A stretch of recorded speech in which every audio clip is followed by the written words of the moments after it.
Does that bring us to the point where you started to have some cracks develop in your faith, or are there other? Almost. Okay. Okay.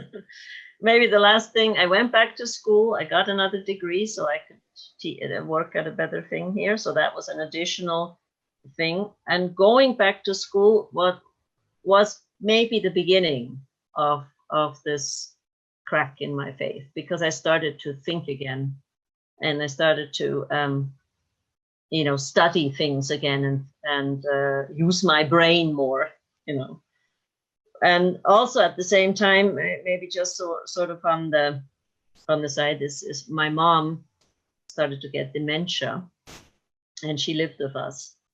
So, and that was also another really difficult stress factor. So there were like a lot of different stress factors.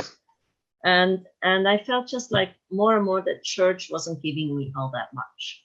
I often felt bored in church. I felt like it was always the same. I felt like I've heard everything. There was like nothing new being taught.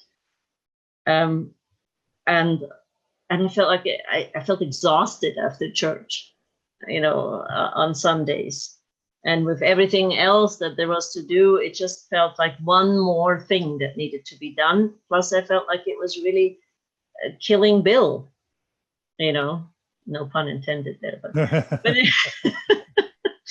But it was just like he was working so hard, and then the church thing. And I think I started to resent. I would say, do you have to go to this priesthood meeting? Is it necessary to go to this? Do you have? And then he felt like I wasn't supporting him. So this conflict developed. And luckily at some point, like around 30, just after I come back from the States, I had kind of gotten a different idea of the gospel. I had read some Martin Luther, and I loved the idea of grace, that Jesus did his atonement for us, and we now just love him back, and it's not all about trying to earn points to get into heaven, but it's about loving him, because he's loved us first. And that kind of freed me up a bit, like in classes, in Relief Society, whatever, I would always stress that. I would always say, we need to see the joy of it, and not the big, all this list of things that we need to do. And love is the only really important thing. So that helped me a bit. I would not blame myself if I didn't read the scriptures every day, or didn't go to the temple once a month. And and some would say that that's kind of just enlightened Christianity. But if you're raised as a Bruce R. McConkie Mormon, that represents a split, because that's not the type of Mormonism we were raised with. Exactly. It was actually a big step, I think. Yeah. But it helped. It freed me, to some degree. It's like, I wrote in my journal at that time, I think, I'm just going to do the things that are good for me, and leave out the things that make me feel bad, But still, we were like, we did scripture study every morning. Yeah.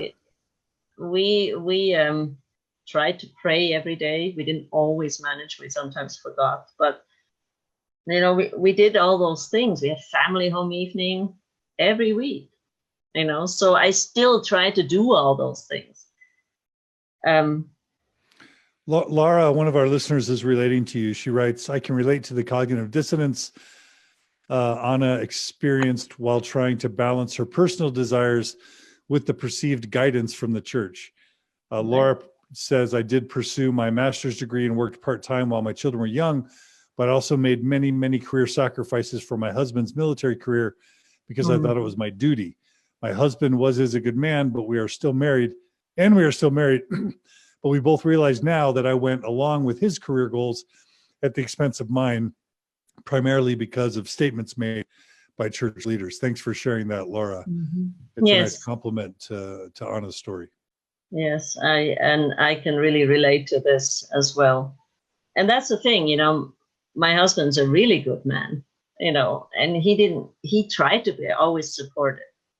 And so it's just the way that we are raised to think about things, So, like I said before, when I went back to school, my critical mind started to kick in more. And it was actually just recently I discovered again that in the year 2012, when Mitt Romney was running for, I think it was when he was running for president, I'm not sure.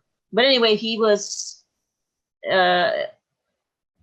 big on the national, in the national news. And there was this article in the New Yorker about the Mormons. I don't know if you read it, but I had just recently, downloaded the New Yorker, and I read this article. And I remember this article really shook me. There were three things. It talked about Joseph Smith and, his polygamy and stuff that I knew nothing about. And I was like, what's this? And then it talked about Brigham Young and the Mountain Meadows Massacre that I had never heard of. Oh. What is this? That sounds awful, And then it talked about the church being this big capitalist empire.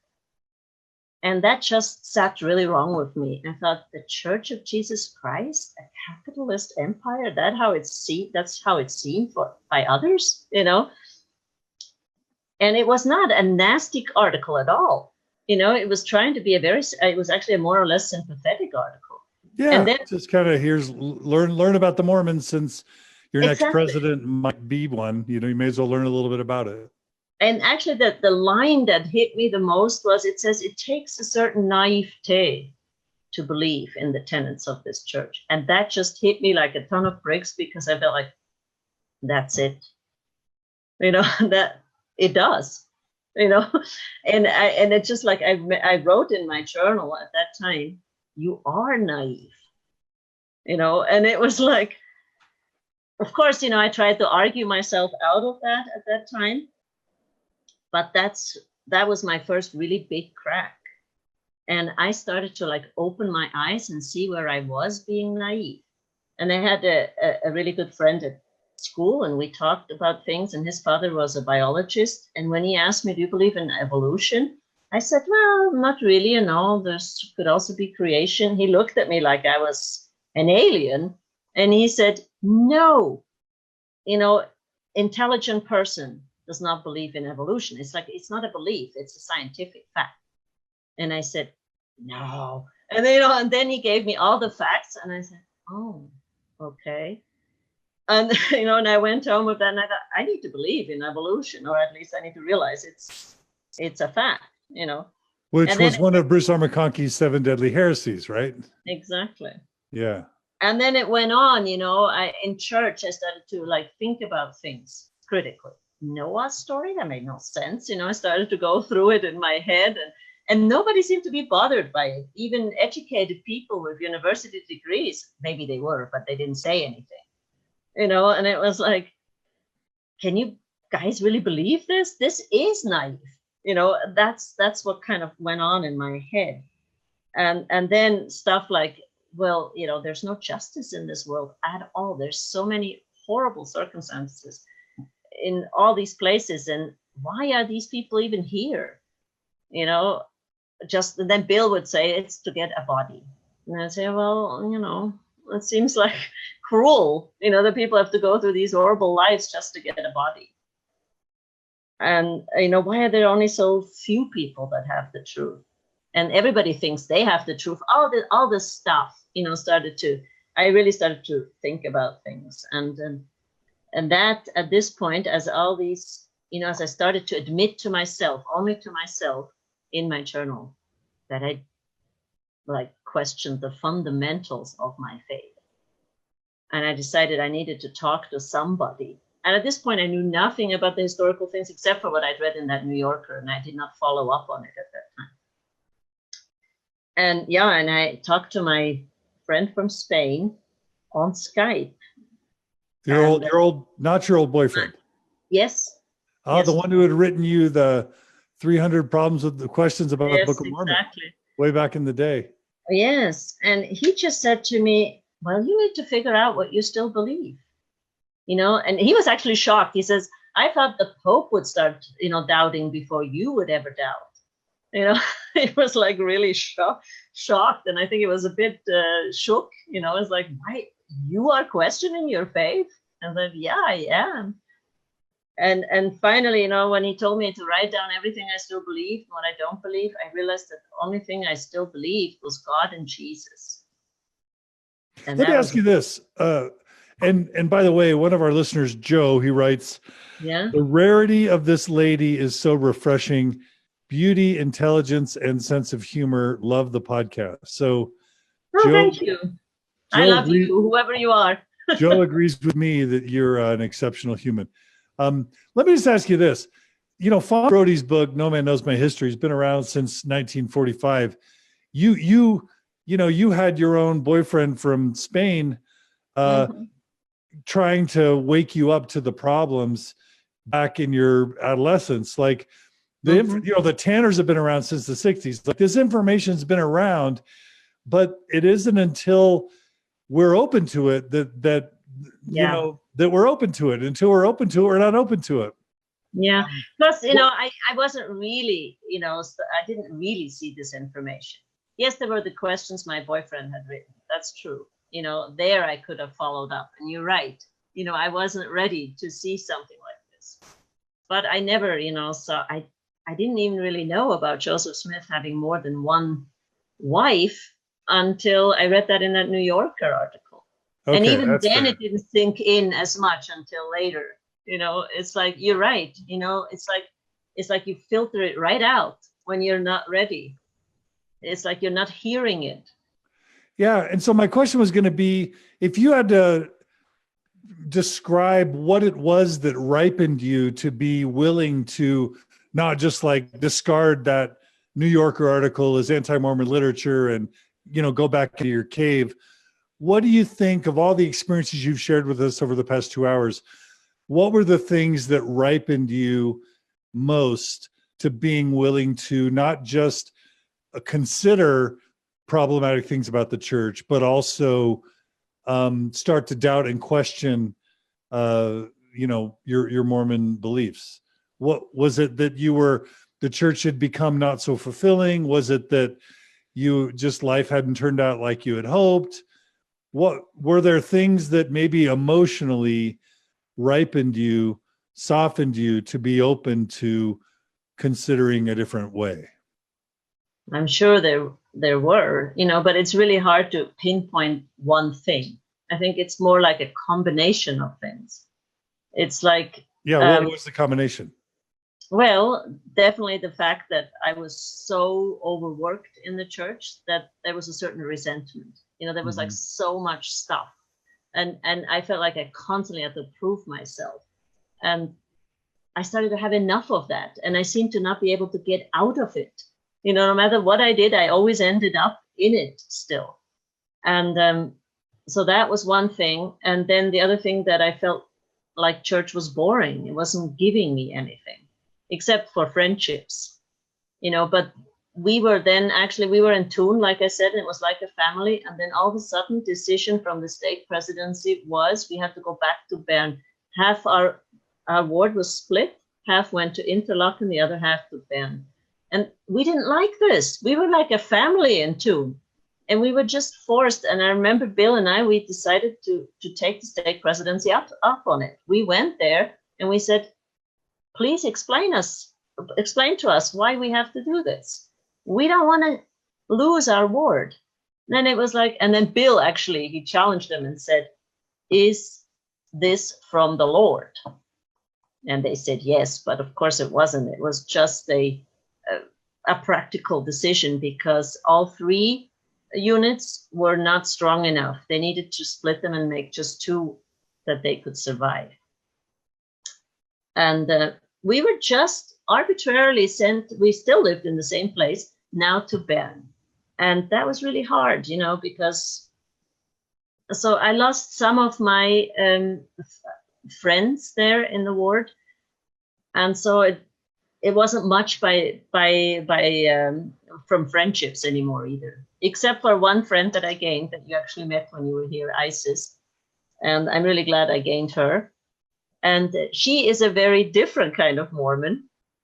she's a convert, and she has sort of her own view of things. She's very much an ally of LGBTQ, and she's very open about that. She's very feminist, and she always was like that. Like the very first Fast Sunday in Bern, she was showing her new tattoo that says, "I'm a daughter of God," and she was showing that in testimony meeting.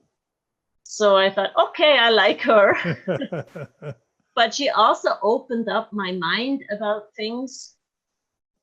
It was like there was some cognitive dissonance going on with the way she looked at it, because I was used to either it's like this, and what you do over here is maybe wrong, you know. But I was starting to really like her, and she was doing stuff that I would have thought was wrong, but I couldn't see it as wrong anymore. And so all these things, you know, played together.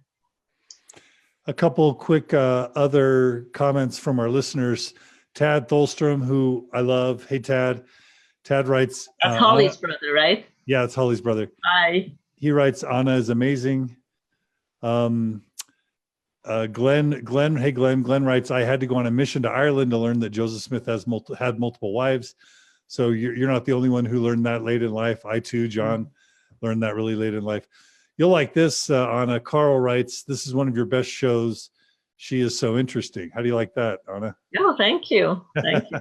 You had some great shows, so that is a big compliment. Thank you. Yeah, and I'm just going to say that's really interesting that you're not alone. There are a lot of people that get just so caught up in the Mormon rat race of hyper callings and guilt and shame that over time the church experience just becomes sad or depressing or even toxic. I have to think in 2018-19, when Russell M. Nelson has now cut church back from 3 hours to 2, which just goes into effect this week in 2019. Right. It has to be that they've asked people why they're leaving the church, and so many people feel guilty or shamed or worn out or tired, and that the reduction of church from 3 to 2 hours is a result of focus groups and surveys that show that one of the main causes of people dropping out is just sheer exhaustion, frustration, worn out, shame, sadness, irritation, when a church should be nurturing you and filling you spiritually instead of wearing you out and making you sad and want to kill yourself, which is kind of, it seemed like, this nervous breakdown thing is kind of where you were headed, right? Yeah. No, that's really, really true. Yeah. And so it was that, and also talking to, I asked an atheist friend, why did you stop believing in God? And when he expressed his feelings, it was so genuine. It touched me. It was like I felt the spirit. I can't say any other way. It was that same feeling. And I thought, wow, he's so genuine about it. And he says, I wish there was a God, but I just can't believe it anymore. And that's disorienting when a great person is either of a different faith or atheist or agnostic. You're like, wait a minute, how can this person be so amazing and they don't even believe in God, right? Right. And what happened in me was like, I thought maybe he's right. There's a 50-50 chance that that's true too, and so it just, those were all like different factors that I think, played all together. And it was like, but I was trying to hang on, it was in that time when that talk was given, doubt your doubts, and I remember hearing that and I thought it was just said for me, and it probably was said for people like me. And I was like, okay, I'm not going to doubt anymore. I'm going to apply myself. And I would like hang on to every little faith story and would say, okay, I can still believe, it's all there. But so that was around 2013. That's when Uchtdorf was really, and you must have had sympathies with Uchtdorf as a German-speaking apostle, right? And I met him once. He came to the Word in Tune, and I really liked him and his wife. And that was right when we were communicating with him in indirect ways around our survey on people in faith crisis. That's when the church was starting to write and release the essays. And Uchtdorf was really trying to speak to people in faith crisis. Right. That must have been nice. It worked for a little bit, but it was like a Band-Aid on a huge bleeding wound. Right. You know, it didn't do much. Yeah, and then in January 2014, so that's 5 years ago, it was in this very room, Juha was visiting with us. In this very room. Sorry, there's a song. Yeah, it's kind of ominous. Juha was coming to visit you. Yes, he was. We had become, you know. And are you able to? Juha's background is fascinating. He's one of my most desired Mormon Stories interviews. Are you allowed to tell our listeners anything about Juha or not? Yes, I am. I asked him. Okay, yeah, tell us about Juha, because Juha, if you're listening, I want to interview you. Yes, he will one day. Okay. I'm sure. Right, Juha? Okay. So what can you tell us about Juha? I said, I met him on his mission, and you know, we became friends then.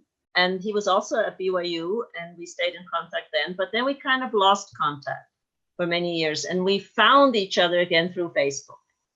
And I think it's maybe about 10 years ago. I'm not 100% sure, but so he lived in Frankfurt, and he was working, like you said earlier, he's a Finn, he's from Finland, but he lived in Frankfurt, and he was working for the church. And I thought, oh, he's so close, and I had always really liked him, and so we went up there and visited him, and we became really good friends again. He would come and visit us here in Switzerland, and we would go up to Frankfurt, and our friendship kind of deepened. And I'm also allowed to say this, and he's gay. And I didn't know this at first, but I started to suspect he was not married, and you know, but I didn't dare asking him.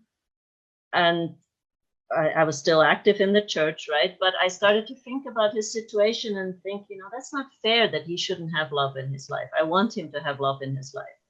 And I remember discussing this with Bill. I said, you know, everyone should have love in their life. And I want that for Juha. But he was also working for the church.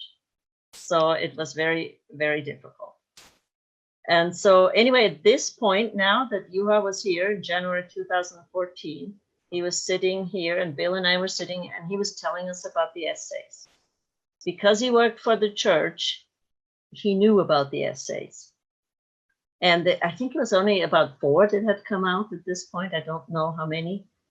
But I remember him sitting there and saying, first he told us about Joseph Smith and the hat and the stone.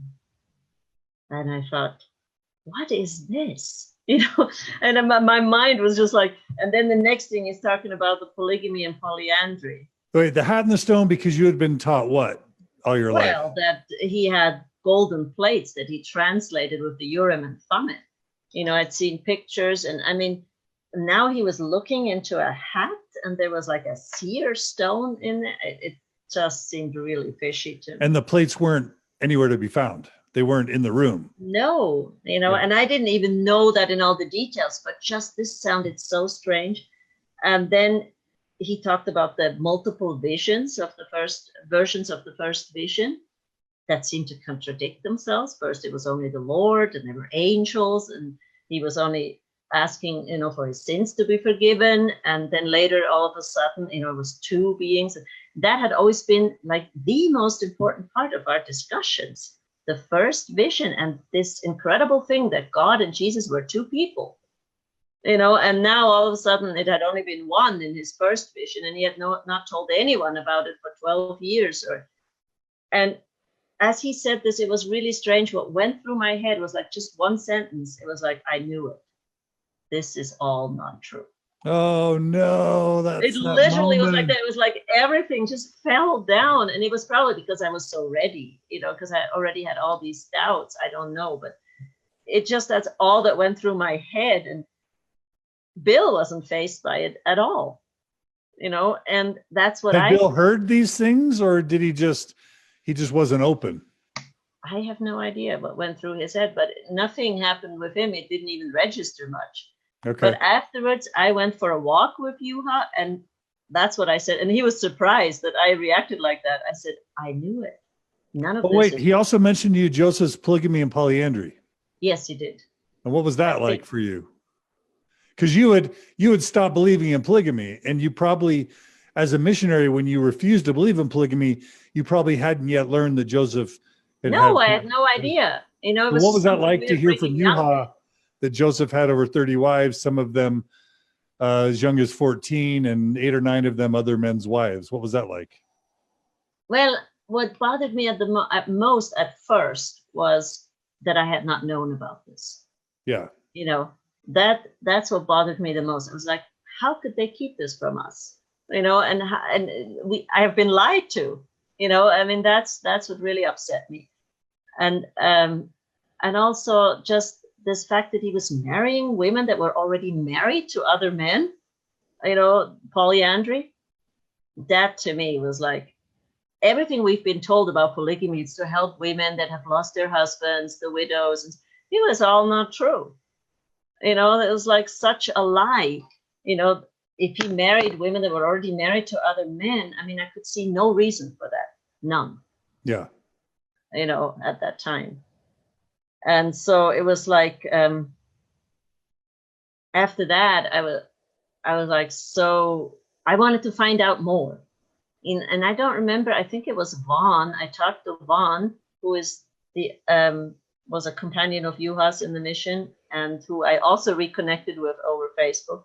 And he told me that he listened to these really interesting podcasts called The Year of Polygamy. Okay, wait. You said you were on a walk with Yuha. Were you going to tell us something you said to him on that walk, or did I cut you off, or did you say? Yeah, no, I just said to him, I don't believe any of it anymore. Oh, I told him what had gone through my head, and he was surprised, you know, that my reaction was such.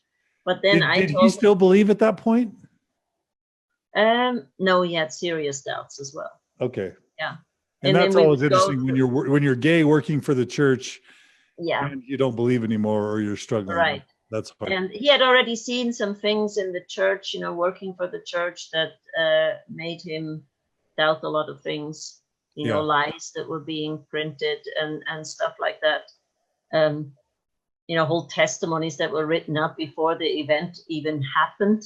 You know, we felt the Spirit greatly and stuff for a conference that was going to happen in 2 weeks. And he had to translate this, or had it translated. And, you know, so he had already seen a lot of things that were bothering him. And I think these essays really then shook his faith. But that's his story. It was a tough call for the church, because they released the essays. One of the primary motivations of releasing the essays was so that no one could any longer claim that they had been lied to or deceived. So that's the benefit of releasing the essays. Mm-hmm. And of course they hid them and continue to hide them because they don't want the other thing to happen, which is what happened to Yuha, which is by becoming more transparent and open, they trigger other people's faith crisis. Right.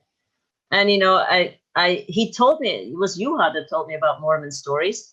At that time, he was like listening to it like crazy all the time, I think day and night. And I listened only to one episode, the one where you were telling the reasons for staying in the church. And I was like, well. I'm heard that Mormon Stories wasn't your first podcast. I'm devastated. Yeah, it was Year of Polygamy. And what did you like about Year of Polygamy? Oh, I was like hooked to this thing. You know, it was so fascinating. And the more I listened to it, the more I got upset with Joseph Smith. You know, I was like, oh, that guy was awful. You know, and I know Lindsay was really trying to you know, be open-minded and to show different angles and to say it's messy, it's not just about sex and all this. But to me, you know, just as I was listening to, like, for example, these 2 sisters that he married that were 16 and 17 or something that were in his house, my 2 younger girls were 16 and 17 or something. It was like somehow that the ages corresponded. And it just, I was like, oh my gosh, you know, and it made me almost physically ill, you know, to think that now this guy would just marry them and would rob them of their futures, of their youth. And yeah, that it just really upset me. And I would tell, well, I wasn't telling Bill about it. That took a while. But anyway, so and then I went and read the whole CES letter, and you had told me about that one. Okay. And that was sort of after that I was totally done. You know, I was like, okay, this, you know, and I would follow the different leads, and I would say, well, this is so clear, you know, that there's all this stuff wrong with this church. And Yuha and became sort of my only person to talk to. Obviously, he was in Frankfurt. I was here. We just could call on the phone, but we would talk for hours. And whenever we found something new and a good podcast or a good something, you know, we would tell each other and we would discuss it. I mean, he was the only person I had to talk to. And plus this friend in Spain, I told him about it all. And he actually defended the church. He says, oh, come on, you know, it's like every church has stuff like that. You know, it's like the Catholic Church is full of problems like this. This can't be a reason to leave. And I said, are you kidding me? This is the true church. We don't have stuff like that. Or at least that's what I thought. And yeah, he was really nice about it, but he said, have you talked to Bill? Every time he'd ask me, have you talked to Bill? I said, well, not yet, you know. I put it off because I was scared of what he would say. And so finally, this friend, he said, you need to talk to Bill about it, no matter what he says. You know, you can't keep this to yourself anymore. So I did. I asked Bill, do you remember those essays that Yuha mentioned? You know, what did you think about it? He was like, it was okay. I said, really? And I told him about the things again. And I said, that didn't bother you? And he's like, no. And, you know, then I started to, you know, then I probably did it all. Well, I didn't do it very well at first. I just threw all the stuff that I had just heard and read at him. You know, and it put him on defense, you know, and he just didn't even want to hear it. And I said to him, oh, let's just look at it together. There was like a small part of me that was still hoping he could put it all together. He could explain it somehow. But he didn't want to look at it. And at that time, he regrets this statement now, but at that time he said, I don't want to look at pornography with you. That's what it was like to him, pornography, reading these things. And that, of course, that really hurt me. And I then shut down. You know, it's like, okay, fine, I'll do this on my own.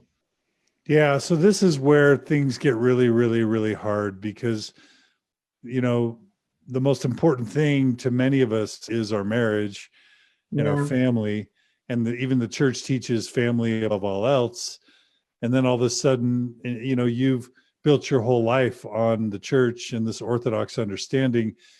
You know, you made promises to Bill and him to you, and you've raised your children this way. All of a sudden you develop a new understanding, not out of some sin or wickedness or evilness, but simply reading the church's own materials, you feel betrayed and your faith starts evaporating because your faith was built on a sandy foundation based on, you know, fraud and withholding of information and deception. Mm-hmm. But you're petrified to talk to the person that you should trust and love most in your life. And instead you are forced to talk to some single employee of the church, you know, gay person who lives in another country because there's no one you can talk to. And your spouse isn't where you are. Bill, I love Bill, by the way. I've met Bill. He's amazing. But at the time, he's just not ready yet. And I'd love you to talk about the fear and the loneliness and the isolation you experience. And this is where Switzerland comes in, because you're not doing this in Draper or Sandy or Ogden, where there are these large 100-people communities of support where you can go to a meetup and a coffee at Harmon's at 9 a.m. on a Sunday and have 40 people there loving you and embracing you and supporting you. When you go through a faith crisis in Switzerland and even your spouse can't understand, what's that like in terms of fear and isolation? It was terrible. It really is probably one of the worst times of my life. I felt so alone. I was hiding it from my children. And I was, had told my husband, but he didn't want to hear it. In fact, he got very angry with me. I understand, because he felt betrayed. He felt I had just thrown out everything that we had built, our marriage, the covenants we had made in the temple. And he felt it was willful, I think, at first. He felt I was just, I don't know, going through a midlife crisis, or was being selfish, or wanted some more fun in life or something. And it was like he was constantly angry at me and telling me, that I was selfish and things like that. He said a lot of hurtful things that came out of his hurt, because he was hurt. And yeah, there was like nobody, and I did join the Mormon Stories community, like online, but I hardly participated because I felt like I didn't really fit in. I was a Swiss, and it wasn't the same situation. I later realized that the situations are actually more similar than I thought. But at first, I didn't feel like they were. And, I would basically live off the podcasts and of talking to Yuha and my atheist friend in Spain, both in a different country. I started to talk to some other people outside of the church, but they couldn't really understand. They didn't really understand why this was such a big deal. But these two, Yuha and my friend in Spain, they understood. And so, yeah, it was terrible.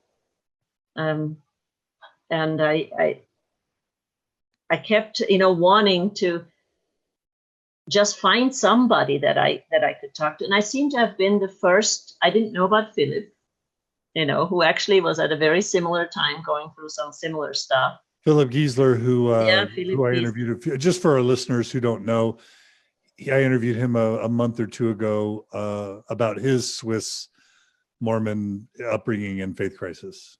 Right. Yeah. And so I felt like I was the first and only Swiss going through this. Yeah. So when I talked to my stake president, of course, Bill was actually a bishop at the time when I lost my faith. Which adds to the complexity and explains some of his unwillingness to be able to get there with you, right? And it was really hard for him. And he mentioned it to the stake president. So the stake president was talking to me, and he didn't know any of the issues. He didn't even know what I was talking about. The stake president? Yes, the stake president. Yeah, of course. He knew nothing, The church, just today, I was emailed by a sitting bishop who's lost his faith. There are many, many bishops losing their faith over these issues. So the church is in this conundrum of releasing these essays and at the same time not wanting to infect its leadership. So it's in this weird position of bishops and stake presidents not knowing that the essays exist, let alone having read them and being able to support, because the church doesn't want to keep losing bishops. And like I said, today a sitting bishop emails me and says, I've lost my faith, what do I do? And this is one of dozens of times that's happened over the past several years. Yeah.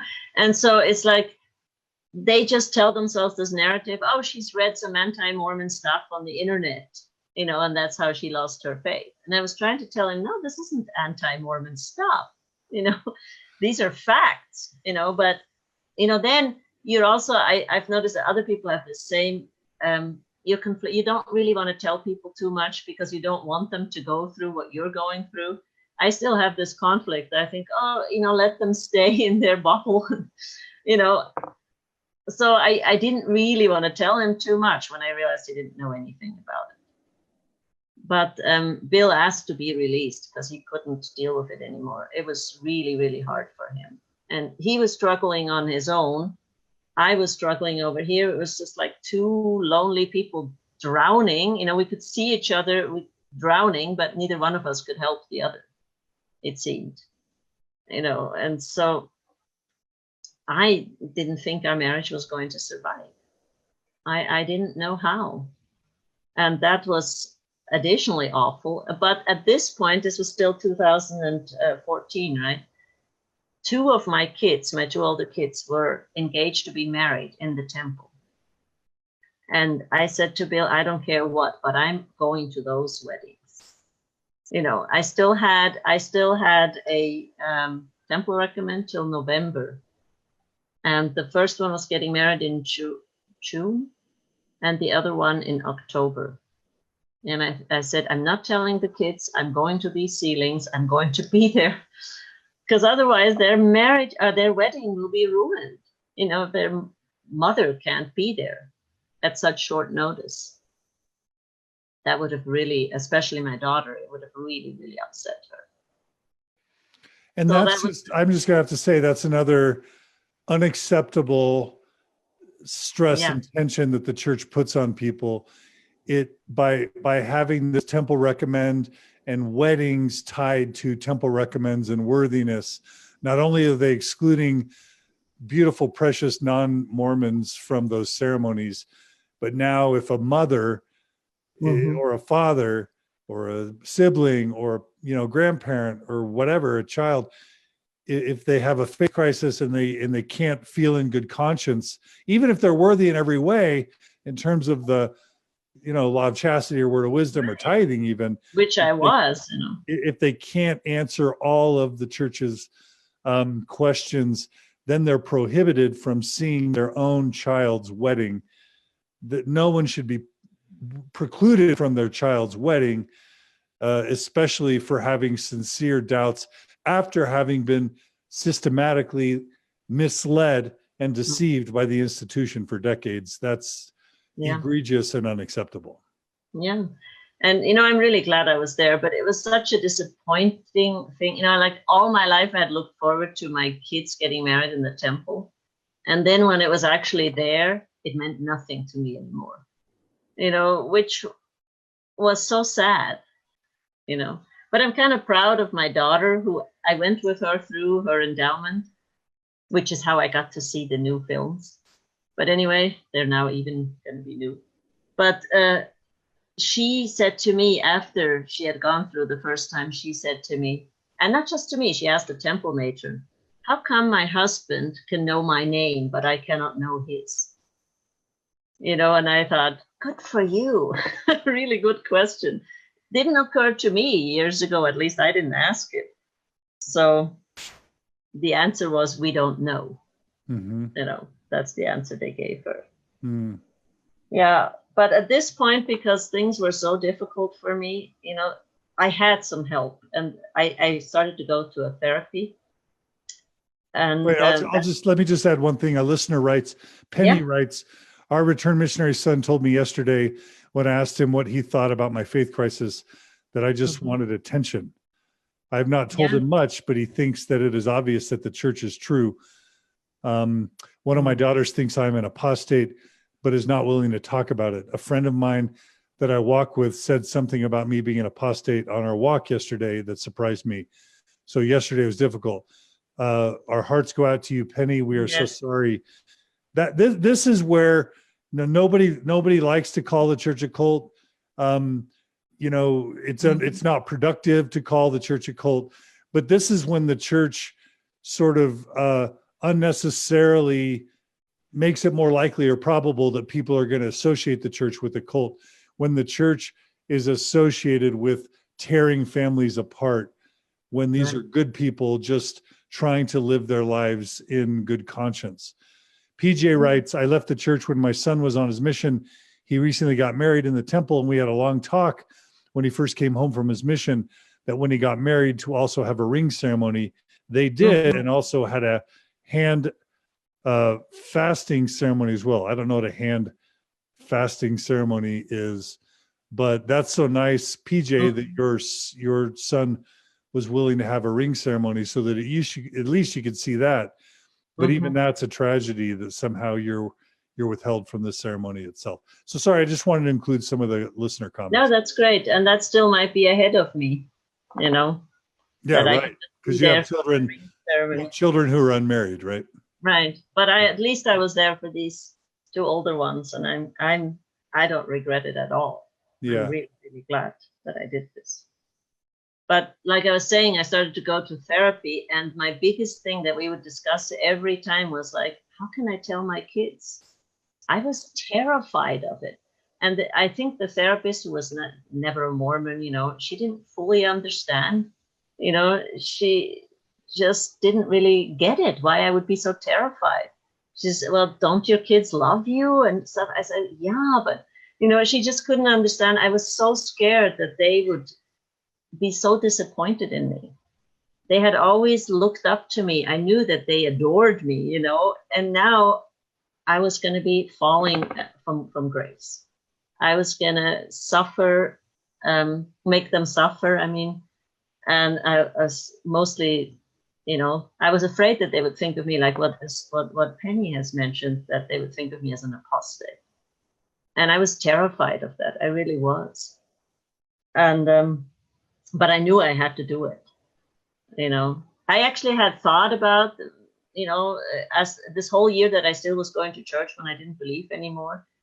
Every Sunday I just wrote in my journal, that's how I survived, and many times I'd written, I'll just make it work. I'll just keep pretending, and it shouldn't be so hard. It was not hard before, but it actually was really hard. I couldn't do it anymore. I would get upset at everything they would say. They would show the first Vision movie, and I would say, oh my gosh, it's completely wrong, and, so I never said it out loud, but I just, church was now awful for me, so I knew I had to talk to them.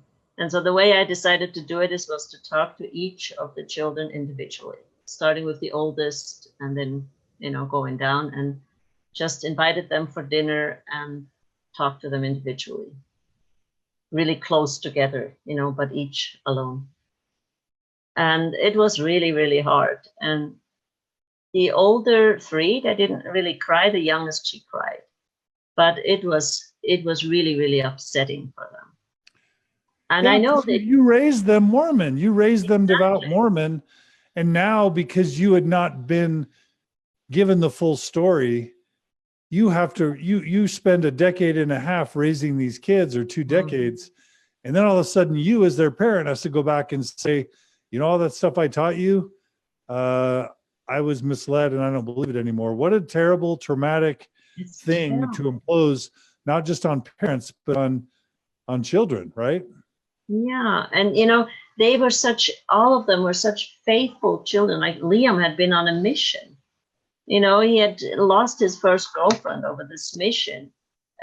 He had given all this time and energy to it. And now I was telling him I thought it was all wrong, and this was terrible. And I know, like, they all got angry with me. Not, they didn't show it right then and there, but they got angry.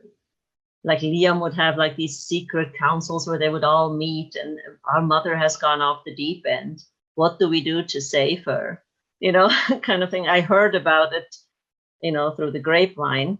I was very hurt by it, but not so much anymore because I understand now. But at the time it hurt me, And Natasha, my oldest daughter, she was able to tell me relatively soon after, like about 2 weeks after, we met in town, and she was able to tell me, I am so angry at you, and that was good that she said it. And I said, of course you are angry, and then she could let it all out, and we cried, and it was okay, but when I say it was okay, she's still struggling with it.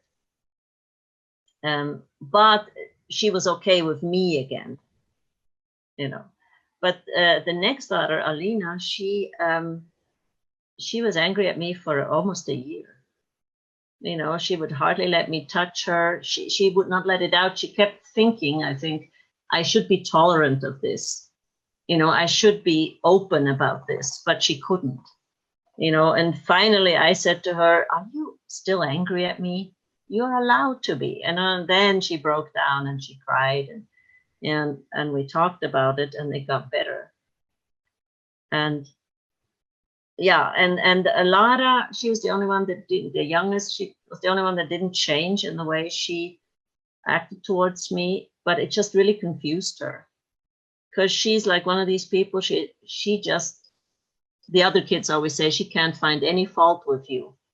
So even in this, she couldn't find any fault with me, but she just then was really confused. And I think she still is confused, you know, and they are not over this, and it's 5 years, you know. And so, and Alina has, you know, gone on a mission and come back early because of her doubts now. She's the only one that now also has serious doubts, at least that I know of. So yeah, that was something that I was able to experience a little bit with you, to the difficulty of the torment of having your child go on a mission. You don't want to mess with her decisions. You don't want to you know, subvert or undermine what she feels called to do and what feels right. Mm-hmm. But at the same time, you realize that it was you who helped indoctrinate her, that she might not be acting at full agency because of the way the church, Mm-hmm. you know, indoctrinates people, frankly. And so Mm-hmm. that she's going on a mission, and that was super hard for you to just see a daughter go on a mission when you no longer believed. Mm-hmm. Well, here we come to the point where I contacted you, Right. you know, because I finally, I don't know what, I thought I need to talk to somebody that really understands, you know, what I'm going through, because this therapist here just didn't. And there was nobody. And I thought, well, who better than John Dehlin? He seems to have talked to like thousands of people, so he would understand.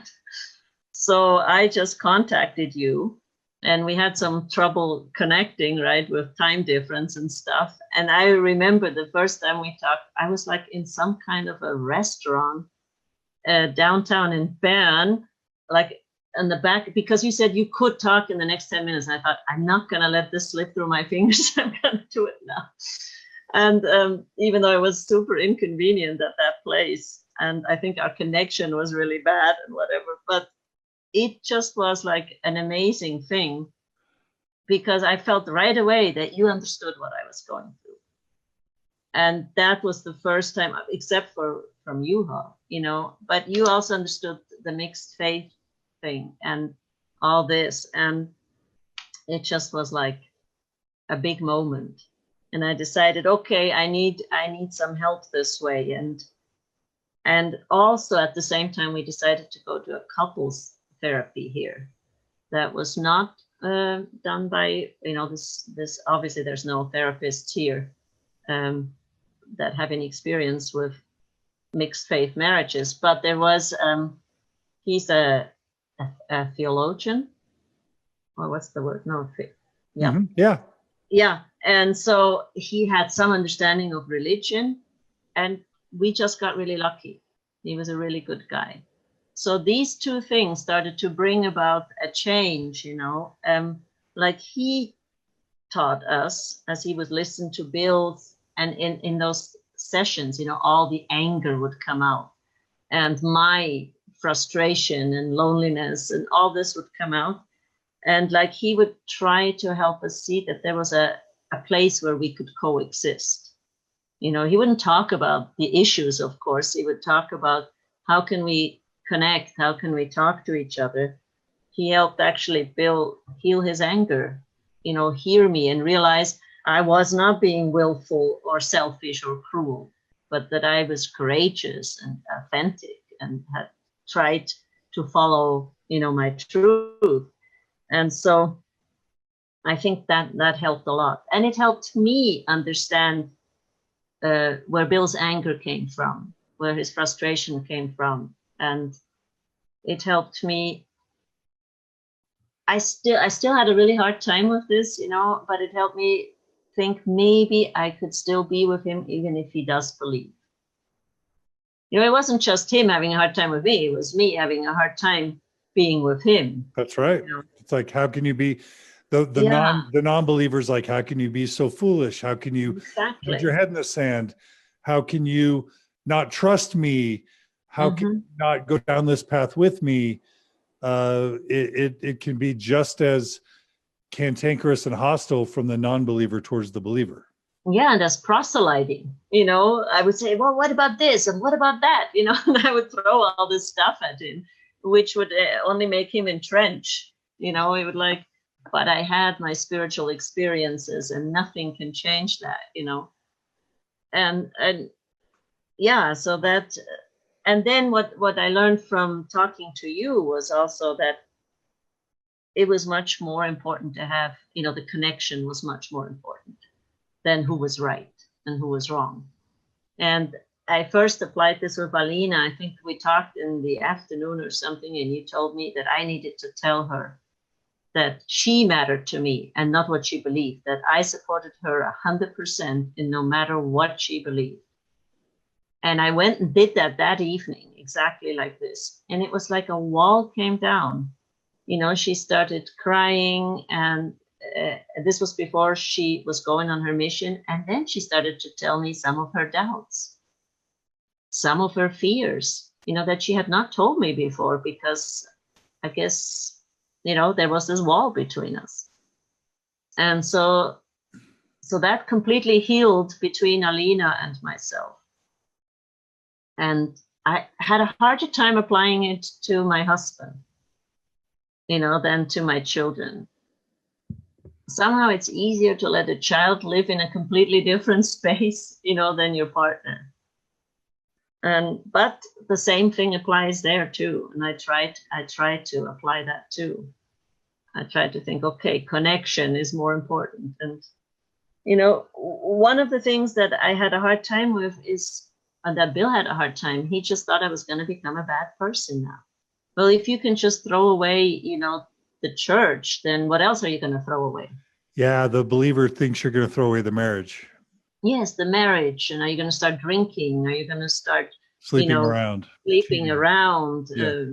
You know, your morals go down and out the window and stuff like that. And I was really offended by that. You know, and then he would say, well, you come from a bad family, and it was always the church that kept you out. And I was like, what? You know, I felt like attacked in my inner core. I thought, no, I'm this person because of me and not because of the church. It's weird, but you know, yeah, that's true. Your dad was philandering as a Mormon, right? Exactly. Yeah, and I would say that. I said, how is that? It's not that has kept me from doing that. It's who I am, you know. Yeah. But I think he somehow had connected, you know, he had never feared that I would do bad things because I had the gospel. You know, plus he had this idea we have eternity to figure it out. You know, so if we don't have a great marriage here, but we'll figure it out in the eternities. Right. And I would say, no, let's have it here. You know, that we can, if there is an eternity, we can have it there too, but let's have it already here.